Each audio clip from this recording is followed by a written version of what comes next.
జగిత్యాల పట్టణంలోని 21వ వార్డులో municipal chairperson Adavala Jyothilakshman Nizamabad Congress MP అభ్యర్థి జీవన్ రెడ్డిని గెలిపించాలని ఇంటింటా ప్రచారం నిర్వహించారు. ఈ సందర్భంగా చైర్పర్సన్ మాట్లాడుతూ బీడీ కార్మికుల సంక్షేమానికి పెద్దపీట వీస్తున్న కాంగ్రెస్ పార్టీని జీవన్ రెడ్డిని ఆదరించాలని అన్నారు.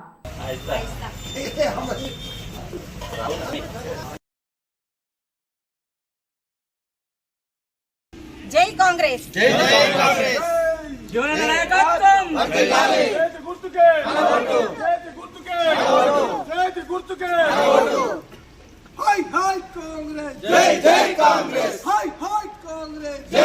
కాంగ్రెస్.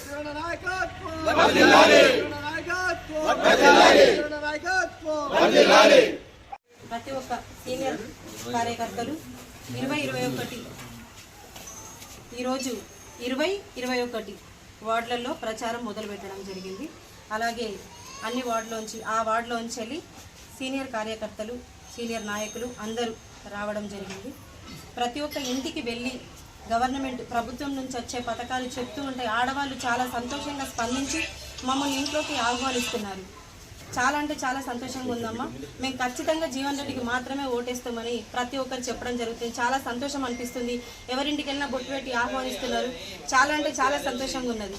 ఎందుకంటే ప్రభుత్వం ప్రవేశపెట్టిన ఈ పథకాలను చూస్తూ ఉంటే ఆడవాళ్ళ లోపల ఎంత సంతోషం ఉందంటే, ఇప్పుడు ఇంతకుముందు బీడీలది హజార్కి ఒక 232 రూపాయలు మాత్రమే ఉండే. పాపం వాళ్ళు ఎన్ని సంవత్సరాల నుంచి కష్టపడుతున్నారు, అది ఎంతవరకు వస్తాయి. ఇప్పుడు జీవనన్న వాళ్ళ కష్టాన్ని గుర్తించి 300 రూపాయలు చేయడం జరిగింది. ఆఫ్టర్ ఎలక్షన్ల తర్వాత అది అమల్లోకి వస్తుంది. అలాగే ఇంతకుముందు గతంలో ఉన్న ప్రభుత్వం 2000 రూపాయలు పెన్షన్ చేయడం జరిగింది. అది కాంగ్రెస్ ప్రభుత్వంలో ఉన్నప్పుడు ఈ పెన్షన్ ఏదైతుందో 70 రూపాయల నుంచి మొదలైంది. అసలు ఈ పెన్షన్ అనేది కాంగ్రెస్ ప్రభుత్వమే మొదలుపెట్టింది. 70 రూపాయల నుంచి మొదలైంది. అది టీఆర్ఎస్ ప్రభుత్వం ఏం చేశారంటే 2000కి చేసేది. దాని తర్వాత ఇప్పుడు మళ్ళీ కాంగ్రెస్ ప్రభుత్వం ఏం చేసింది అని అంటే, అదే బీడీలు చేసుకునే వాళ్ళకు 2000 ఏం సరిపోతాయి, వాళ్ళ కష్టం చూసి 4000 పెన్షన్ చేయడం జరిగింది. అది కూడా ఇప్పుడు ఏదైతే ఎలక్షన్ ఉన్నదో ఎలక్షన్ కూడా అయిపోగానే అది కూడా అమల్లోకి వస్తుంది. ఈ ఉచిత బస్సు కానీ, ఫ్రీ కరెంటు కానీ, 500 సిలిండర్ కానీ ప్రతి ఒక్కరి ఇంటికి వెళ్తూ ఉంటే మాకొస్తుంది అని చెప్తున్నారు. చాలా సంతోషంగా ఉందమ్మా. మీరు అందరు చాలా సంతోషంగా మమ్మల్ని ఆహ్వానిస్తున్నందుకు. ఇక జీవన్ రెడ్డి గారిని గెలిపించుకునే బాధ్యత మనందరి మీద ఉంది. మహిళలు ప్రతి ఒక్కరు బయటికి వచ్చి, మీరందరూ జీవనన్నకు సపోర్టివ్గా బయటకు వచ్చి జీవనన్నకు ఓటేయాలని ప్రతి ఒక్కరిని అడుగుతున్నాను నేను. మీరందరూ ఓటేసి గెలిపించాలి. ఇంకా మనకు ప్రభుత్వంలో ఎన్ని పథకాలు ఉన్నాయో అవన్నీ రాబోతున్నాయి. బీడీలు చేయని వాళ్ళకు కూడా మహాలక్ష్మి పథకం కింద 2500 మహాలక్ష్మి పథకం అంటే 2500 మనకు వస్తుంది.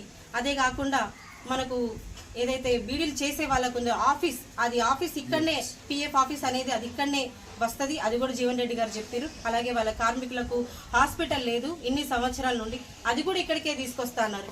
ఇంకొక విషయం ఏంటిది అని అంటే, ఇంతవరకు అసలు ఇక్కడ జిల్లా అయ్యుండి మనకి ఇంతవరకు ఇక్కడ పాస్పోర్ట్ ఆఫీస్ లేదు. ఆ పాస్పోర్ట్ ఆఫీస్ కూడా నేను ఇక్కడికి తీసుకొస్తానని జీవన్ రెడ్డి గారు చెప్పడం జరిగింది. సో ప్రతి ఒక్కరు దయచేసి ఆలోచించండి. మన ప్రభుత్వం వల్ల మనకు ఎంతో న్యాయం జరుగుతుంది. ప్రతి ఒక్కరు ఆలోచించి ఓటు వేయండి. ఎందుకు వేస్తున్నాం, ఎవరికి వేస్తున్నాం, ఎందుకోసం వేస్తున్నాం అనేది ప్రతి ఒక్కరు ఆలోచించి ఓటు వేయండి. ఎవరికి వేస్తే మనకు న్యాయం జరుగుతుంది అనేది ఒకటి దృష్టిలో పెట్టుకొని మనస్ఫూర్తిగా ఓటు వేయండి అమ్మ. ప్రతి ఒక్కరికి జై కాంగ్రెస్.